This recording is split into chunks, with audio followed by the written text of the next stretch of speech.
कराची के शादी हाल में दौराने तकरीब डाकू रानी घुस आईं। दुल्हन की मां का पर्स चोरी करके फरार हो गईं। पर्स में कितनी मालियत का सोना और कैश मौजूद था। काफ़ी देर से वो रेकी करती रही कि अम्मी की तरफ से उसको बैग मिल जाए। मेरे वहम व गुमान में नहीं कि ये पर्स कैसे चले गए।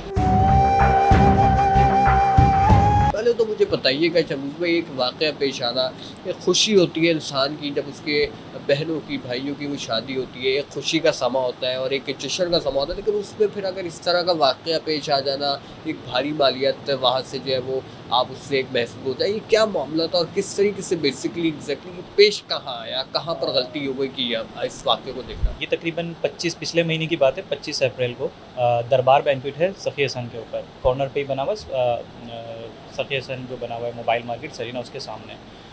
भाई का मेरे वलीमा था, छोटी सिस्टर की बारात थी। ऑलमोस्ट सब कुछ अल्हम्दुलिल्लाह सब कुछ सही था बिल्कुल।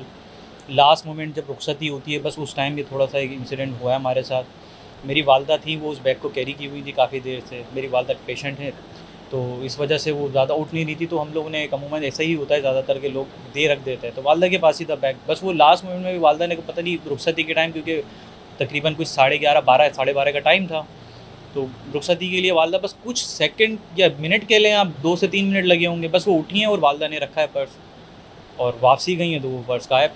तो फिर जब हमने सीसीटीवी जाके देखी तो फिर वो काफ़ी देर के बाद पता चला कि वो लड़की थी, एक ब्लैक कलर का सूट में, तो उसके साथ एक बच्चा छोटा था और एक बड़ा था। काफ़ी देर से वो रेकी करती रही कि अम्मी की तरफ से उसको बैग मिल जाए। इससे पहले वो मेरी भाभी की रेकी करती रही, लेकिन उसको मौका नहीं मिला। वो एंड के अंदर बस ये हुआ कि जैसे ही रुखसती के टाइम उसने देखा कि अम्मी की तरफ से उसको कोई चांस नहीं मिल रहा, तो वो मेरे दूसरे जो हमारी बहन के ससुराल वाले वो उस तरफ गई लड़की। बस उसी दौरान अम्मी उठी हैं और अम्मी ने पर्स छोड़ा, जबकि मेरी बराबर के अंदर मेरी खाला और मेरी नानी भी बैठी हैं। बस वो अम्मी ने देखा कि कोई इतना मामला है नहीं, सब कुछ सही चल रहा है, तो अम्मी ने किसी को सहमत नहीं किया, यार ये पर्स है आप हैंड ओवर रख लो। तो वो आई वापसी, उसने देखा, वो फटाफट रिटर्न आई। उसने बस 2 से 3 दफ़ा ट्राई करी, आपने देख लिया होगा सोशल मीडिया पे वो काफ़ी चली वो वीडियो। उसने वो उठाया और वो निकल गई। बस फिर काफ़ी देर तक हमने उसकी कोशिश की कि तहकीकात करते रहे। फिर हमने उनको पूछा, क्योंकि जाहिर सी बात है डाउट जाता है क्योंकि वेटर्स वगैरह पे, लेकिन बहरहाल उनकी मैनेजमेंट से तो हमें ऐसा कुछ नज़र नहीं आया और उन्होंने बहुत हमारे साथ कोऑपरेट किया। उसको कितनी मालियत थी और उसमें कितनी रकम थी और इसी के साथ साथ उसमें जो नौता होता है जो कि वहाँ मेहमानों की तरफ से खुशी के तौर पे दिया जाता है, वो कितना था और एक अंदाजे के मुताबिक जो जेवरात थे कीमती वो कितने थे? ऑलमोस्ट 6 तोले के करीब सोना था, जिसमें 3 हमारे गोल्ड के सेट थे और 2 चेनें थीं, 3 अंगूठियाँ थीं और टॉप्स थे। 2 या 3 जोड़ी मेरे ख्याल से टॉप्स होंगी।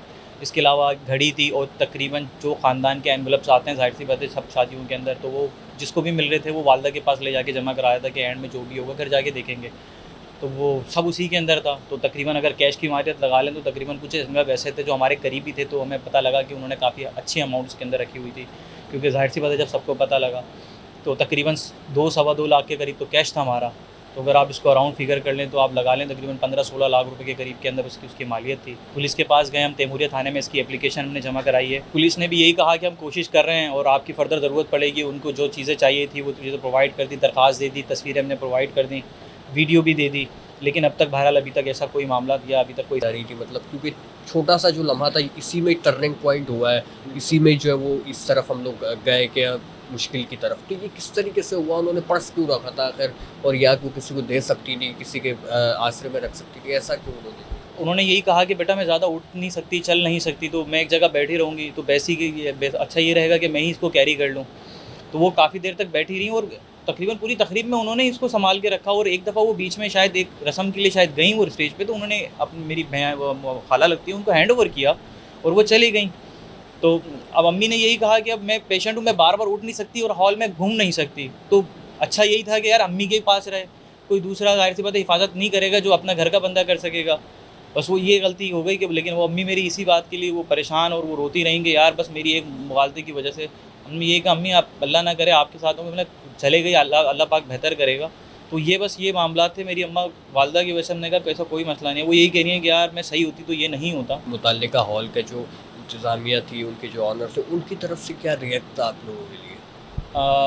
देखें पहले तो जब ये इंसिडेंट हुआ तो डेफ़िनेटली हम लोगों का सबका शक ऐसा ही गया कि यार ये अंदर इन्हीं का कोई बंदा इन्वॉल्व है। तो बहरहाल फिर हम सब गए और सीसीटीवी के अंदर गए और काफ़ी सारे जमा हो गए। हमने कहा हमें सीसीटीवी देखनी है, फिर उन्होंने मेरे साथ कोऑपरेट किया। उन्होंने कहा आप सीसीटीवी चेक कर लें। उस टाइम तो हमने एक सरसरी सी मोबाइल से उस सीसीटीवी की फुटेज बना ली थी पुलिस के लिए, लेकिन दूसरे दिन और तीसरे दिन मुझे जाना पड़ा क्योंकि मुझे ओरिजिनल उसकी सीसीटीवी की फुटेज चाहिए थी जमा कराने के लिए। तो वो मैंने गया तो उन्होंने मुझसे काफ़ी हद तक कोऑपरेट किया। उन्होंने कहा आपको जिस चीज़ की हमारे लायक मतलब जो चीज़ चाहिए वो हम आपको देने के लिए तैयार हैं। आपको कोई सी भी शक हो, आपको लगता हो कि ये लोग कर सकते हैं, या कोई ऐसा कोई माजरा हो जिसपे आप पहले कोई इस तरह का शक तो डेफिनेटली हो सकता था, लेकिन मसला ये है कि शक करने के लिए गुंजाइश इसलिए नहीं थी क्योंकि मैंने वो पिक्चर जो है तकरीबन सर्कुलेट कर दी थी अपने सारे आम रिश्तेदारों को कि भाई कि ये चेहरा किसी का जाना पहचाना तो नहीं है। कोई देखा तो काफ़ी सबने यही कहा नहीं हमारे रिलेटिव, क्योंकि और सबसे बड़ी बात ये कि एंड था, एंड में तो मौजूद ही घर ही वाले लोग थे, रिश्तेदारों में से कोई नहीं था क्योंकि वो अननोन था। क्योंकि इस तरह का बच्चा तो उसके साथ कोई खातून नहीं, क्योंकि अगर आप उस वीडियो को देखेंगे तो उसमें ये बच्चे को लेकर वो बाहर की, उसके पीछे कोई ऐसी औरत वगैरह नहीं गई है। इस वक्त दुल्हन की वालदा हमारे साथ मौजूद है। ये बताइएगा, एक बड़ा मुश्किल लम्हा है, आप भी एक बीमारी से लड़ रही हैं कश्मकश से, कैसे ये सारा हुआ था वाक़या, और उसके बाद जो आपकी बेटी थी उनका इसमें किस तरह की कंडीशन थी उनकी? बस वो बच्ची का रुखसती का वक्त था, सब बैठे हुए थे, मेरे ससुराल वाले भी थे, मेरे मेके वाले भी थे। मैंने कहा सब बैठे हुए, मेरे वहम व गुमान में नहीं कि ये पर्स कैसे चले जाएगा। लाजिम बात है शादी का इवेंट है, सब अपने ही हैं, किसी को नहीं मालूम था इसमें कोई अननोन एक अनजानी लड़की आएगी और ये इतना बड़ा। मैं चाहती हूँ, बस मैं उठकर गई हूँ, हालांकि मैं चल भी नहीं चलने से भी मना किया हुआ मुझे। तो बस ऐसा लगा किसी ने मुझे उठा दिया, धक्का दे के उठाया वहाँ से ना।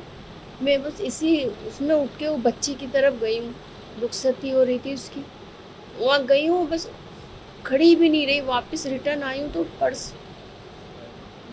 था ही नहीं। हाल में सब अफरा तफरी मच गई। बेटे अब मैं ये चाहती हूँ इस प्रोग्राम के तवज्जुह से किसी और के साथ ये हादसा ना हो, क्योंकि माँ बाप बहुत मुश्किल से ये चीज़ बनाते हैं ताकि अपनी औलाद को दे सकें। और दुल्हन का भी रो रो के बहुत बुरा हाल हो गया।